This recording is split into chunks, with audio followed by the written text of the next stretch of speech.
This episode is sponsored by Magisterium AI, the world's #1 AI-powered guide to church teaching. Query our knowledge base of over 9,000 magisterial and Catholic theological texts and discover how AI is supercharging access to church teaching.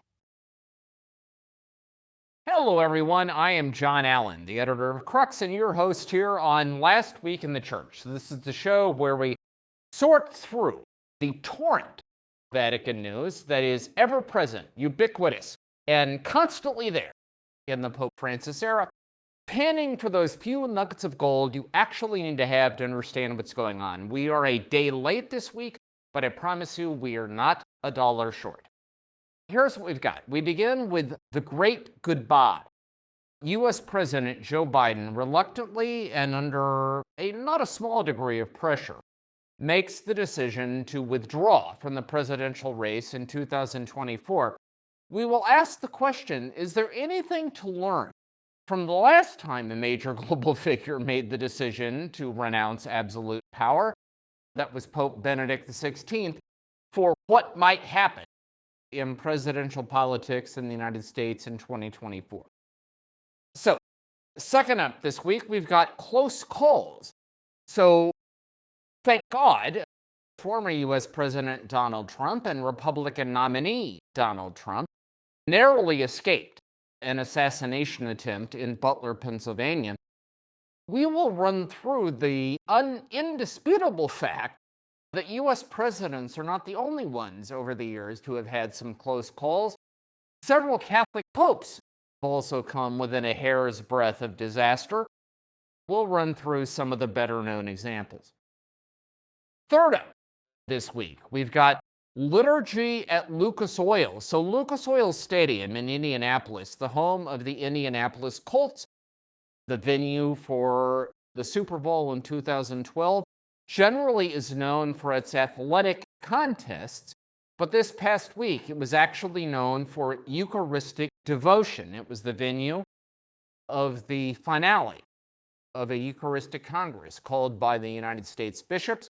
We'll talk about what happened at the Eucharistic Congress and what its potential consequences might be. Finally, this week, we've got of rumors and rage. So there are rumors presently circulating that the Vatican might be on the verge of some kind of quasi-absolute suppression of the Latin Mass.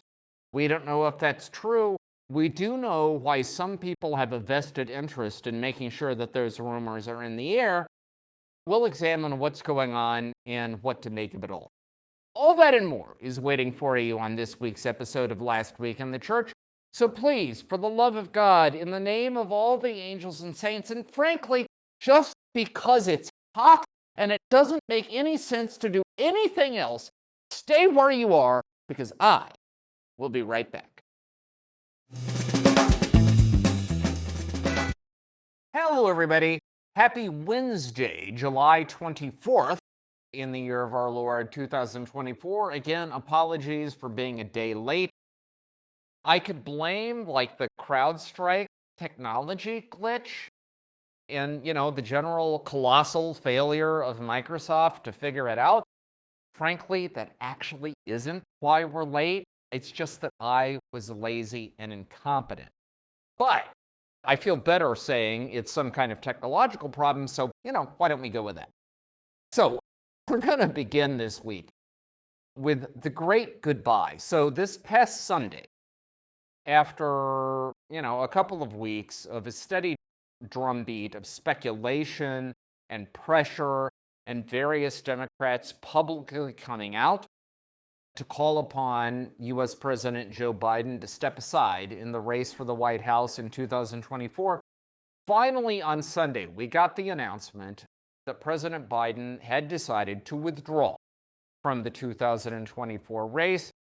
Very quickly, he endorsed his vice president, Kamala Harris, and it now, as of this filming, seems that Kamala Harris is obviously going to be the Democratic nominee. A majority of delegates to the Democratic National Convention have already committed to support her. Anyone who might seriously pose a challenge has withdrawn.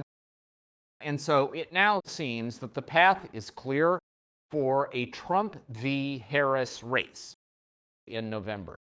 So the question is, let us ask this question.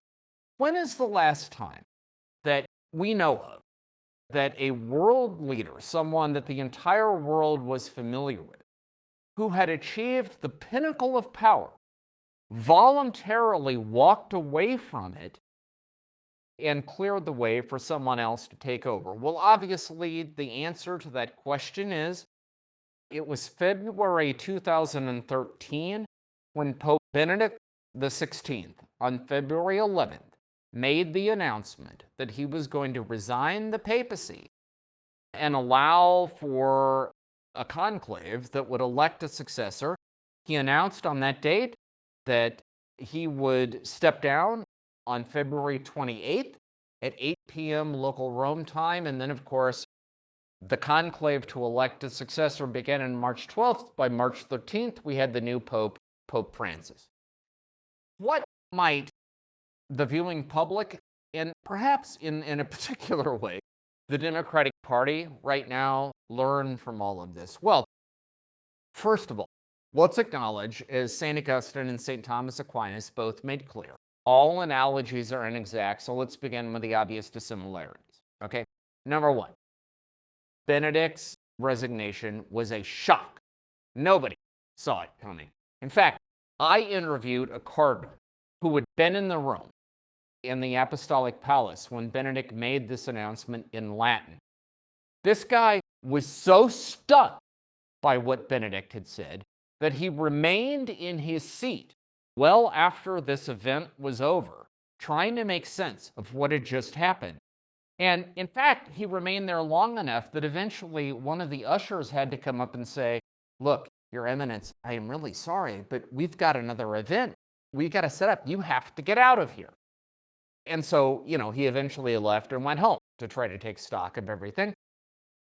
By way of comparison, Biden's withdrawal was really not a surprise to anyone. By the time it happened, it seemed the handwriting had been on the wall for days. Secondly, Biden's withdrawal came under enormous public pressure from his own allies and supporters. That was not the case with Benedict in 2013. Nobody at the senior level of the Catholic Church was publicly calling on Benedict to resign. And in fact, in an interview with his biographer, a German journalist by the name of Peter Seewald, Benedict later said that had someone been pressuring him to resign, he wouldn't have done it. He said, you don't resign under pressure, you resign only freely.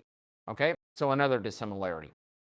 Third dissimilarity, Biden pulled out because the polling numbers suggested that he was going to lose to Trump in November. Now, popes don't have to stand for re-election, right? So this was not a concern that Benedict had to factor in to his own decision to step aside. Instead, what it came down to, frankly, was Benedict decided that he simply did not have the physical, psychological, even spiritual energies to be able to continue to govern the church, and he wanted to, make way for the Holy Spirit to do its thing. And that suggests the final dissimilarity between these two situations. Joe Biden is very clear about who he wants to take over. He has endorsed Kamala Harris. He has gotten out of the way so that Kamala Harris can be the candidate. Now, in 2013, Pope Benedict had no idea who the College of Cardinals might embrace as his successor. It's not as if he knew for a fact that Cardinal Jorge Mario Bergoglio of Argentina would be the presumptive, Pope. On the contrary, he had no idea what might happen. And so, whereas Biden's decision might be said to be an act of political calculus, Benedict's decision was an act of faith.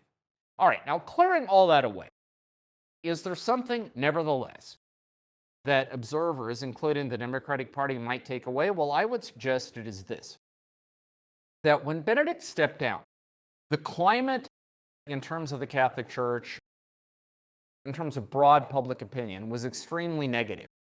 We were talking about the clerical sexual abuse scandals. We were talking about financial scandals in the Vatican. We were talking about the VatiLeaks scandal in which the Pope's butler had stolen confidential documents off his desk and leaked them to Italian journalists. We were talking about the alleged corvi, that's an Italian word for crows, clerics inside the system who were betraying the Pope. We were talking about the gay lobby that supposedly was attempting to bring down the Vatican from within.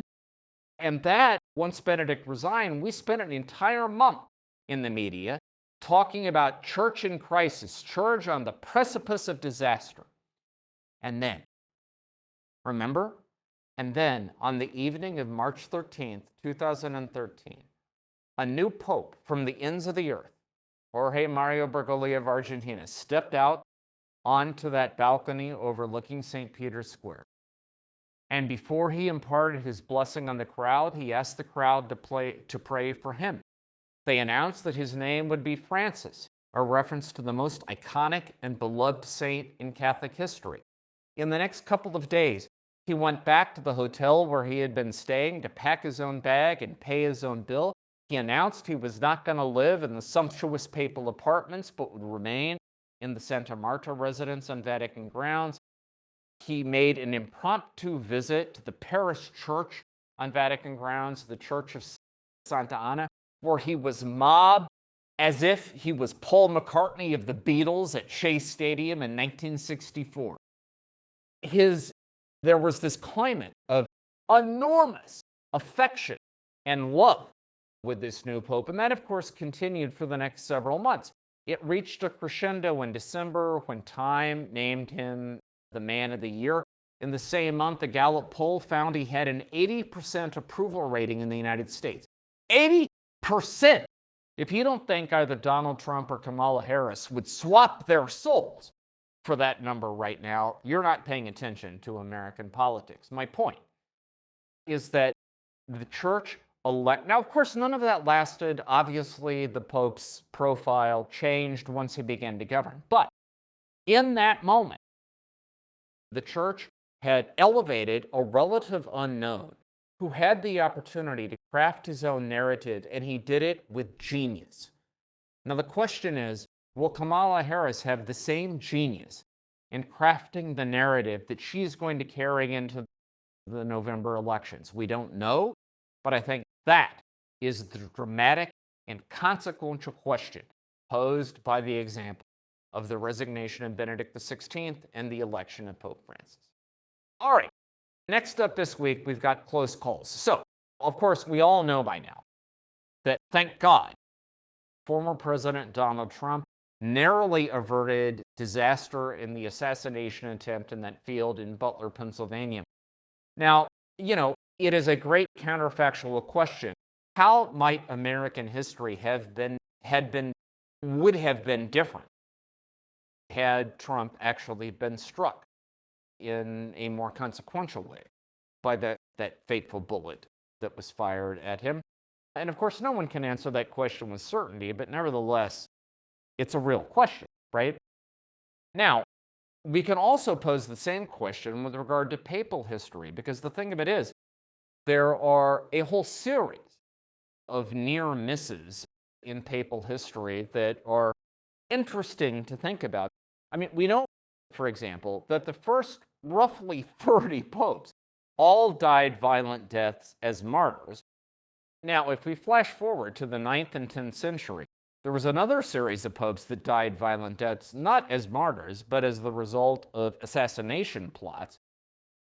But for every pope who died, actually, as a result of such a plot, there are another 2 or 3 who actually survived the near miss. Let me give you one example. In the year 1516, Pope Leo X was on the throne of Peter. He was a Medici pope. There was a cardinal from a rival noble family in Rome who decided that, frankly, Leo X needed to go.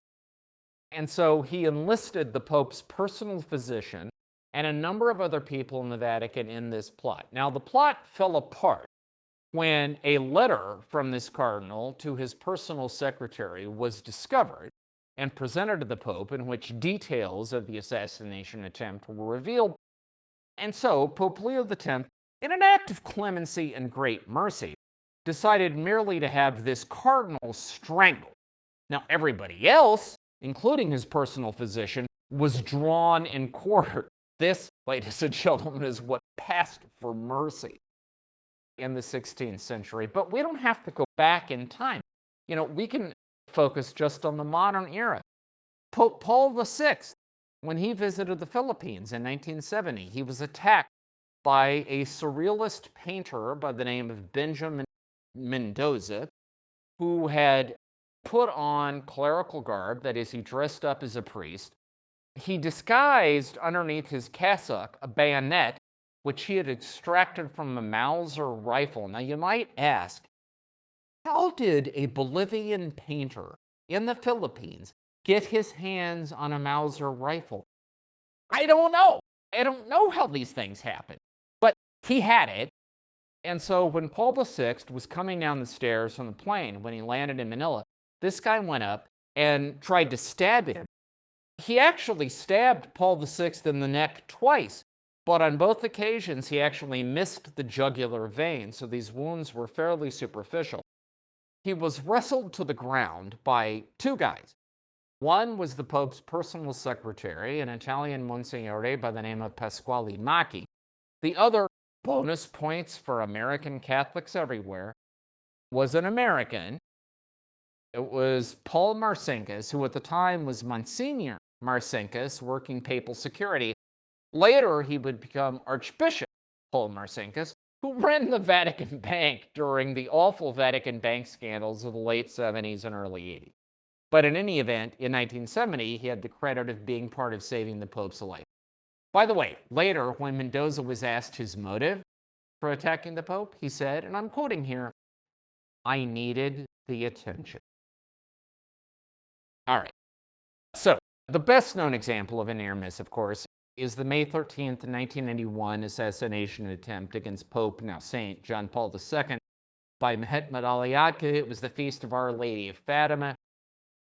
John Paul always believed that it was Our Lady of Fatima who saved his life that day.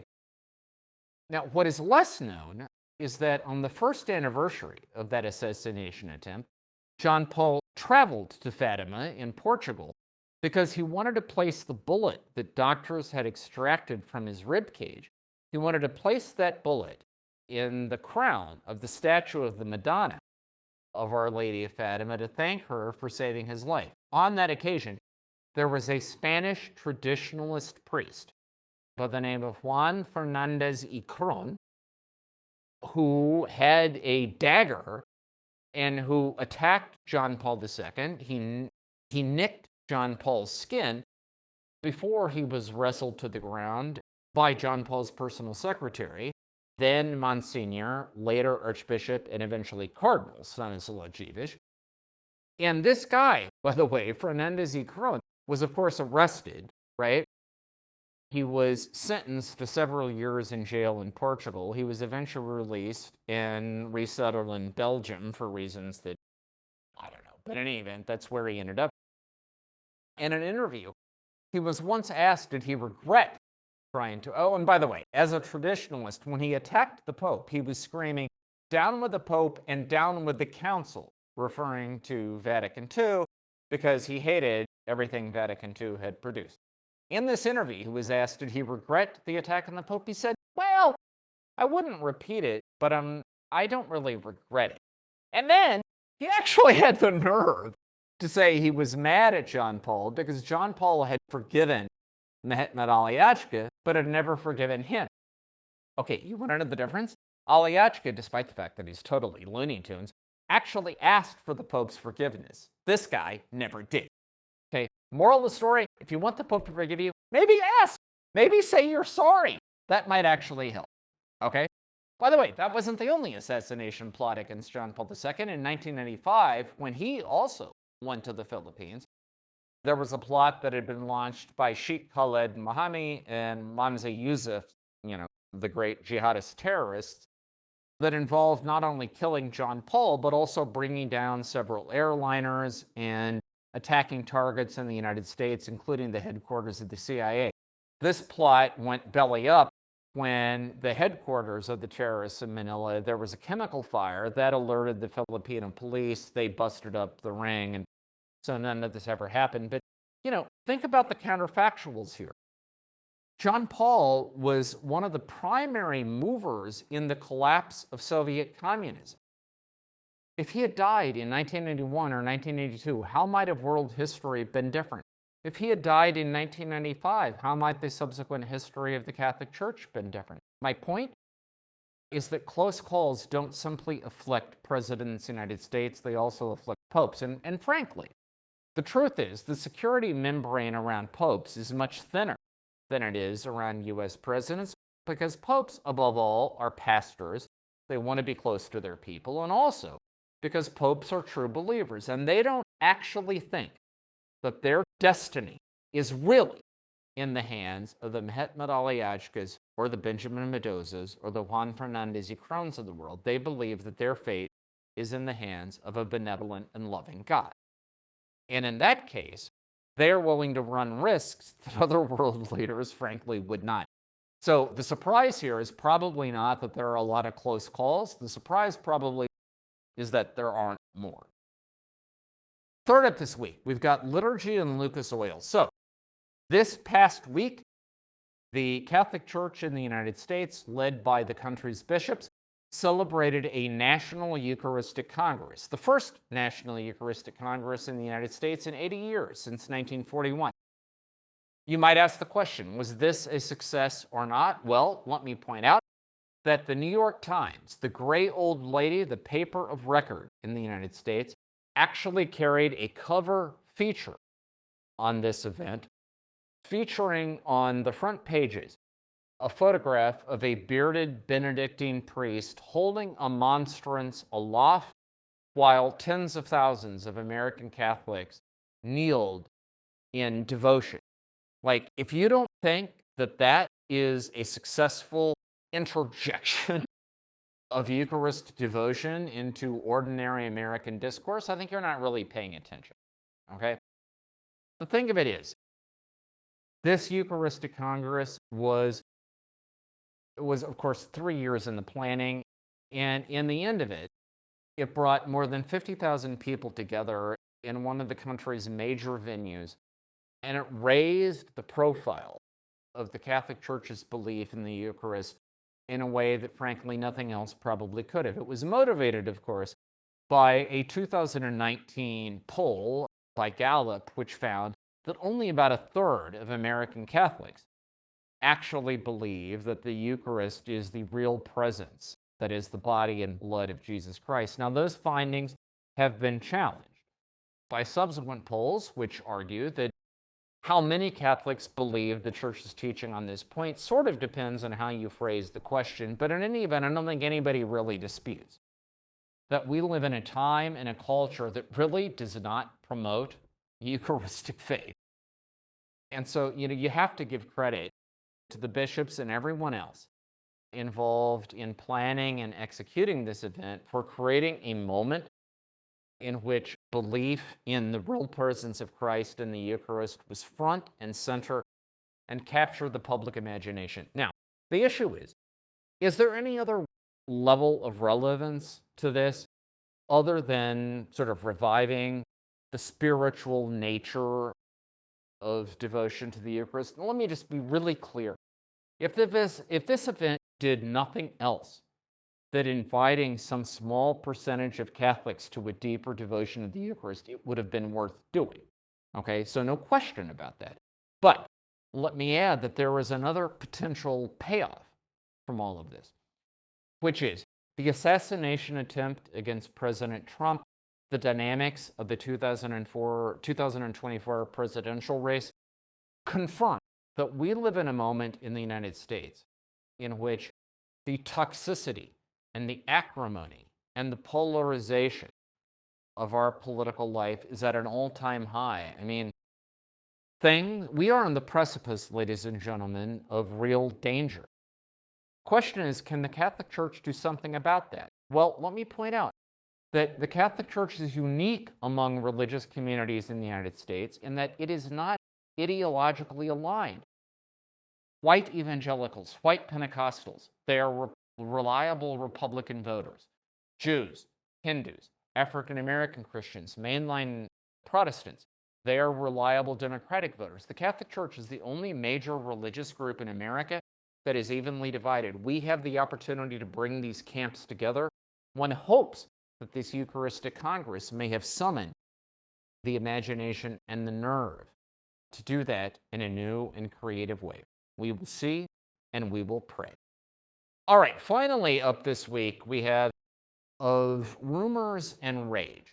So of late, if you are one of those people who pays a lot of attention to Catholic websites and Catholic social media and, the chattering classes, you will be well aware that for several weeks now, there have been persistent rumors that the Vatican is on the precipice of issuing an edict that would basically completely suppress permission for celebration of the traditional Latin Mass. These rumors that the Vatican is about to squash the Latin Mass have produced appeals from various quarters. A few weeks ago, there were a number of English luminaries, that is from, the UK, who signed an appeal to the Vatican not to do this. Among the signatories were Andrew Lloyd Webber, for God's sake, and Julian Fellowes, the creator of Downton Abbey, which, by the way, let me just say, my wife and I mean, Julian Fellowes, I don't know what your theology is. I don't know anything else about you, but the fact that you created Downton Abbey, you will forever have our gratitude. It was brilliant. Okay. So they signed this appeal. There was a similar appeal from people in North and South America, which was released just this past week, which included film directors and journalists and writers and various cultural luminaries. And all of this, as I say, driven by the fact that there are conservative and traditionalist websites that for a long time now have been propounding this notion that there is some kind of new ban in the works. Now, let me be clear. At Crux, we have not done any independent reporting on this issue. So neither I nor anyone else at Crux can confirm or deny that such a Vatican move is in the works. What I can tell you is that colleagues, that is other journalists that we know who are our personal friends and who we respect, have done independent reporting, and they have quoted Vatican officials on background denying that any such move is being prepared, saying actually this is all just, hot air, that it doesn't amount to anything. So, I can't tell you what to make of it, but here's what I can say. There are one of two logical possibilities here. Okay, logical possibility number one is that the Vatican is actually preparing some kind of comprehensive ban on the Latin Mass. Now, if that is true, then I would suggest the Vatican owes the world saying that out loud. I mean, Pope Francis's whole campaign for synodality is about transparency, which means that the people of God ought to have the opportunity to participate in making important decisions. If this decision is about to be made, then people ought to have the opportunity to be heard, and these arguments ought to be made and adjudicated in full public view. Now, the other possibility is that these rumors are not true, that in fact they're simply being propounded by outfits who have a vested interest in making people angry and in getting them whipped up for no good reason. Now, if that's the case, all I can say to you folks is shame on you. Shame on you. Because we live in an era in which there is already way too much outrage, polarization, and fear. And I grant that there is a legitimate business model involved in stoking all of that, but that doesn't address the moral and spiritual responsibility for doing it artificially. If you don't know for a fact that this document is about to come out, then stop suggesting that you do. That is our show for this week. You can find full coverage of all these stories on the Crux site. We will be back here next week. Same bat time, same bat channel. I promise it will be on time next week, so join us on Tuesday, not Wednesday. In the meantime, stay safe, stay healthy, have a fantastic and blessed week. Beat the heat. We'll talk to you again very soon.